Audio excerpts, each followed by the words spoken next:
Heyo, guess who? Alright. On, off, on, off, on, off. It's begun. It is still Saturday the 30th, November 30th. And I still don't want to be here. But, yeah.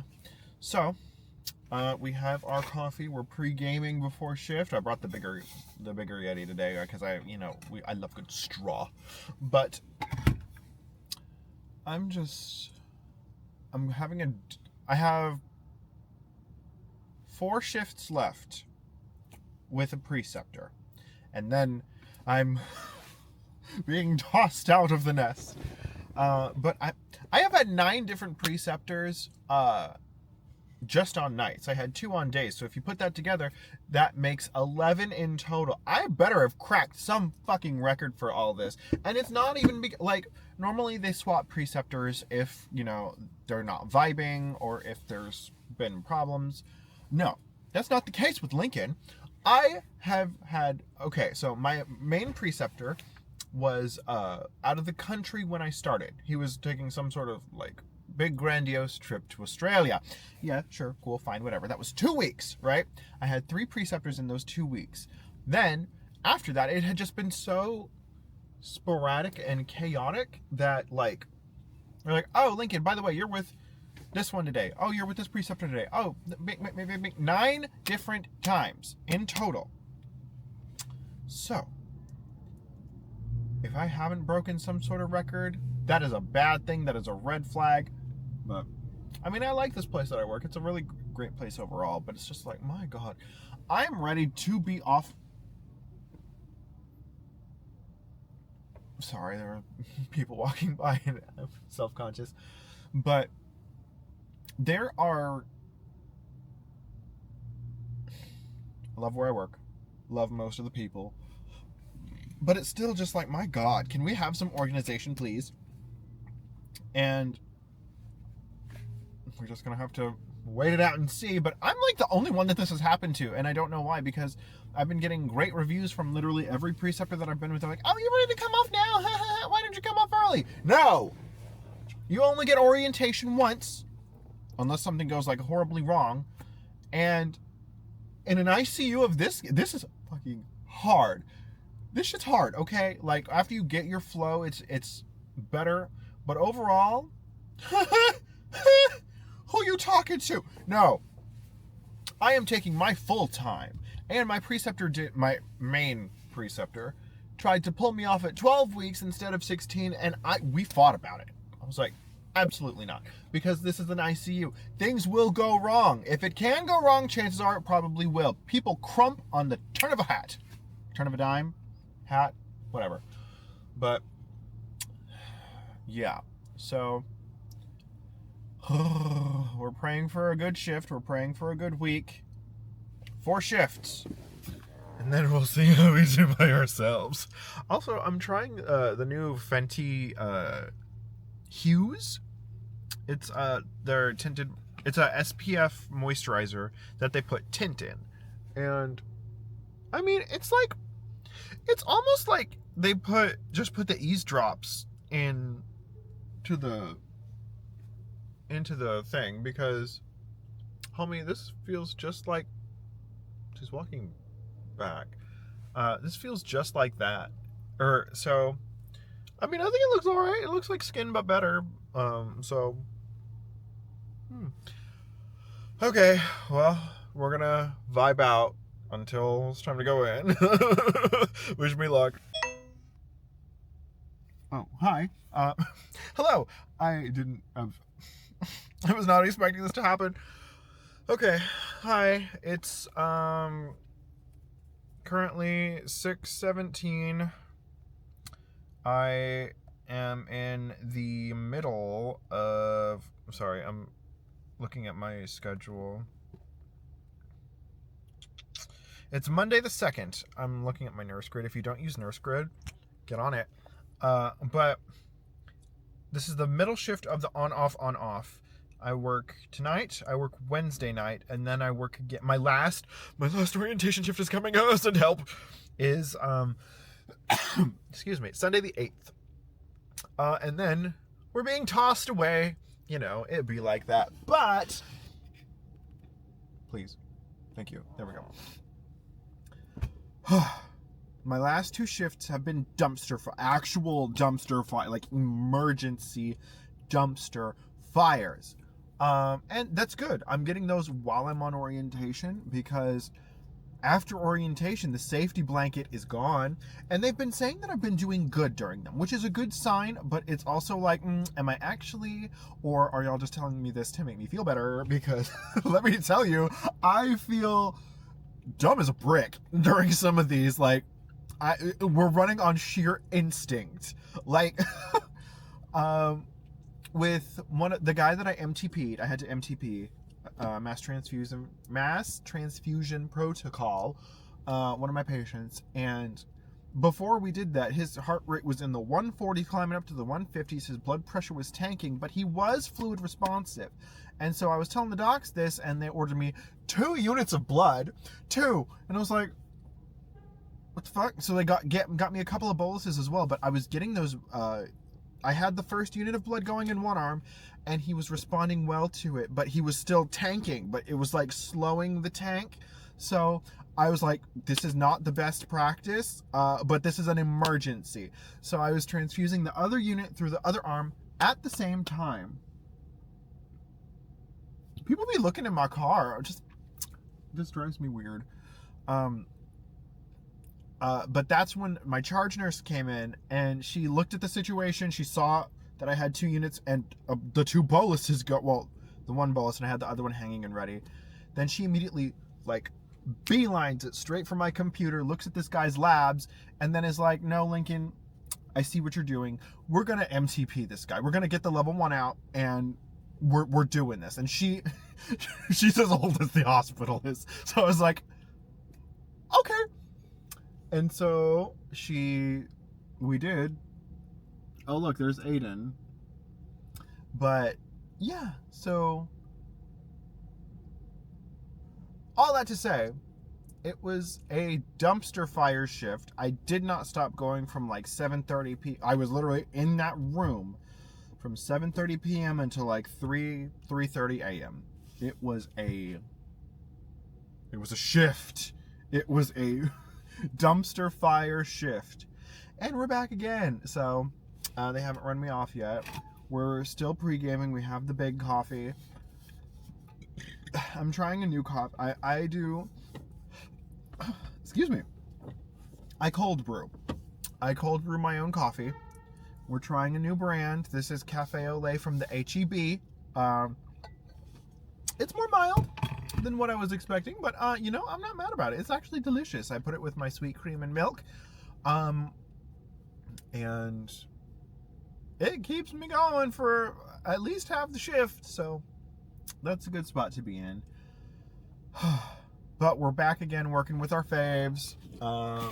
That's him. I know you can't see him because he's in his car, but that's me. Alright, sorry. But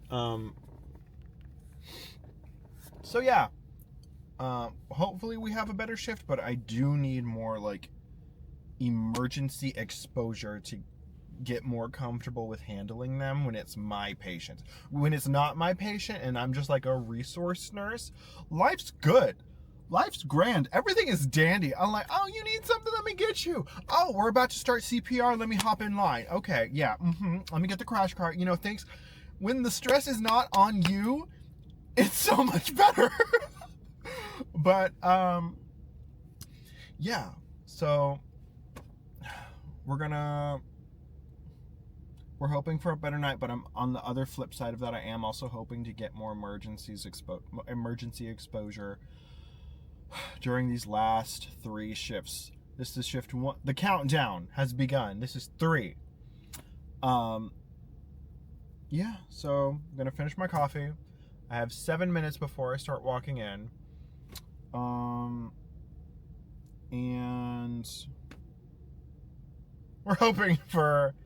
I'm hoping to leave the shift not feeling like shit.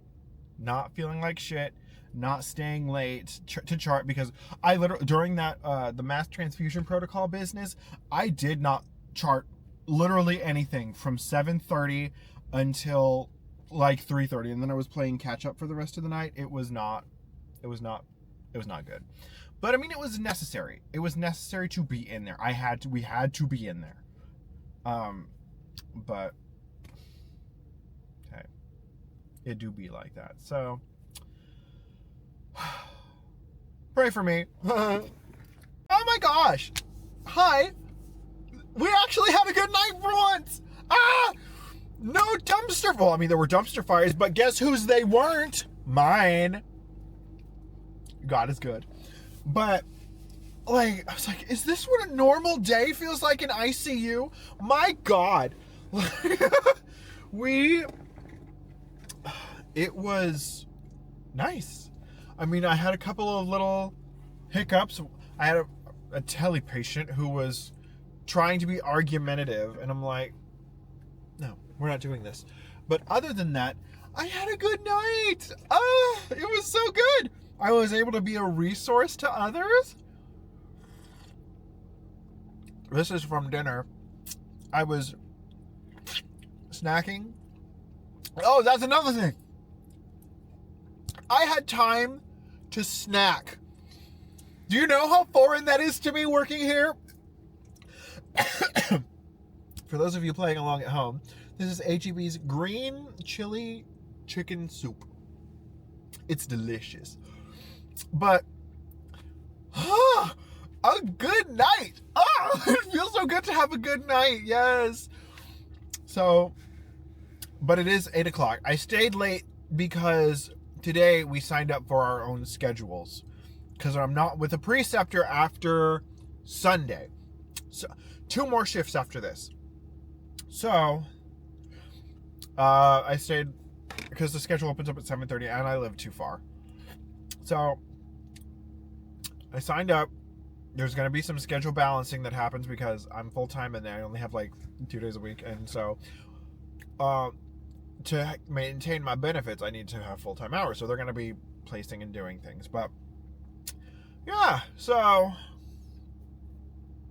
I didn't feel like shit. I was on time with all my meds and all my charting. I was able to be a resource. And one of my guys, troponins, was just like randomly going up, but literally all of his other labs looked fine. And so I was talking to my charge nurse. I was like, "What? I don't know what else I can do." I told him about this. I got the EKG. We're trending tropes. Like, until she's like, "You can't do anything else." I was like, "I feel like I need to be doing something. I'm just sitting here." And she's like, "That's how it is sometimes." Like, and I was like, "Well, guess I'll just die then." But yeah, so he's fine. Honestly, he needs to go tele because that's the argumentative one. I'm ready for him to be gone.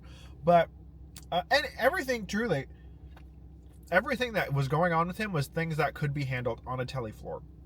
So, he better be gone. He better be gone today. So, yeah. I'm gonna head home, walk my dog. I'm in such a good mood. This is so weird, leaving a shift feeling like I'm in a good mood. God is good. All right. See you. Bye. Hi, it's me, your favorite It Girl's favorite It Girl. Where's my phone? Sorry. It's currently... sorry, getting some emails off. Can you see that? 5:46. There's the Angus. I was supposed to leave at 5:30. That's when I normally leave, but I showered late, and, it just be like that sometime. I still need to fill up my car before I go, so I should be arriving, like, right on time as it's time, when I normally leave my car, which is at, like, 6:30. So, yeah, it do be like that. So, I'm gonna get to driving. It's December 4th. The countdown has already begun, and now it's continuing. I have 2 shifts, including tonight, left on orientation before I'm by myself. So, pray for me. See ya in the parking lot. Bye. Hey, it's me, your favorite It Girl's favorite It Girl.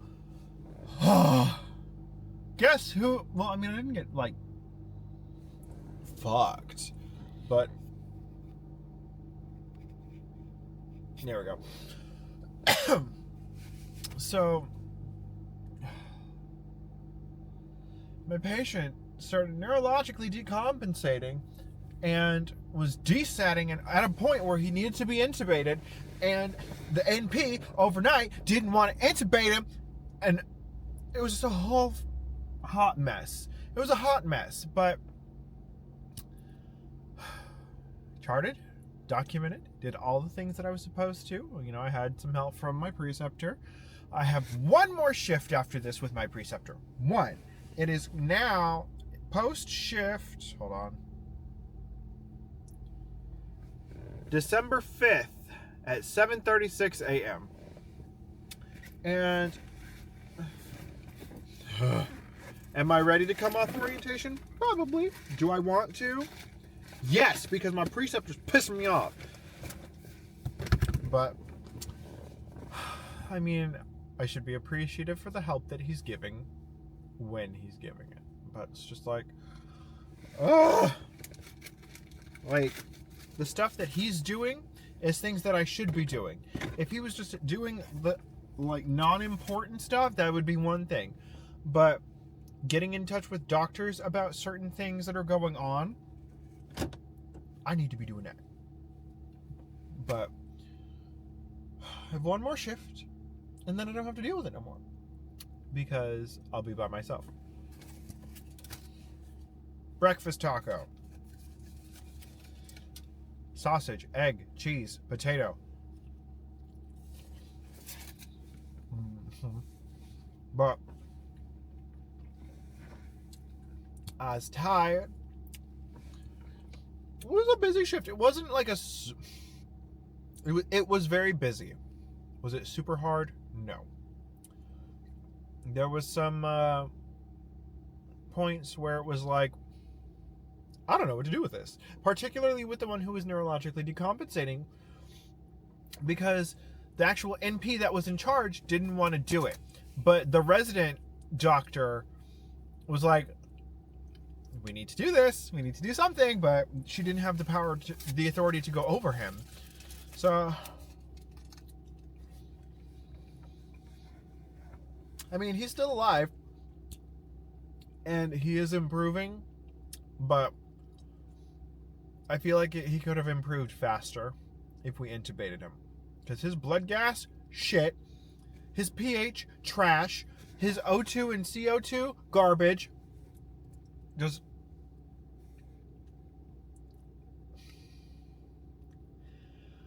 It's time for me to go home. But I'm going to sit here and eat. I have another breakfast taco in my lunchbox too. So we're going to sit here, eat these, and then take my black ass home. Godspeed, God bless. Hi, me, Lincoln, your favorite it girl's favorite it girl. It's currently 7:28 on December 9th. That was my last orientation shift, and it felt decent. It was like what felt like a standard ICU load. I had one patient who he's going to have a central line placed, and they're going to do a double thoracentesis on him. He had about 500 mLs per lung. Yeah, and we had like probably about 7 or 8 admits last night, and so that was very busy. So that was him. I had to sedate him because he was, well, understandably so. If I had a breathing tube in, I would not be happy either. But he liked what Lincoln gave him. He went right to sleep. So that's him. My other patient had an EVD, an extraventricular drain, and I was just doing Q 2-hour neuro checks, Q 1 hour ICP checks to monitoring the pressure inside of his head, inside his brain, and seeing how much his drainage was coming out of it per hour. So it was a busy night, but it was fine. He was Spanish speaking, so I'd ask him, what his name is, what year it is, the orientation questions, and he would just look at me like, can't you see I'm trying to sleep? Leave me alone, sir. But yeah. So, hold on. I'm getting my pick because this hair, child, please. I'm not playing with it. So tonight, I gave report to lovely gal. She was very nice. Thank God, because I've given some report to some real bitches. And, like, for example, if I'm giving you report and I say all the labs are fine, they're in parameters, you can look that shit up yourself. If there's something outside of parameters or the known normals or the designated normals, I will say it. Like, no ifs, ands, or buts about it. Like, don't sit here and try to gaslight me for you wanting to know what normal is. If you don't know what normal is, that's your problem. It's in the chart. You can look it up. I'm giving you the pertinent information. All that extra stuff, that's not important because it's fine. If it was not fine, you would know. Bottom line. So, all that to say, don't be a bitch and report, okay? I understand you're trying to get your day started. I'm giving you the relevant information so that you can, okay? Don't play with me. So, I'm gonna take my black ass home. I feel decent, feel fine. I'm not exactly, yeah, I'm excited to come off orientation for sure. But, can I help you? Bye. People just creeping all around here. They're like vultures. You know what? I'm glad I'm vlogging right now. I'm gonna sit here.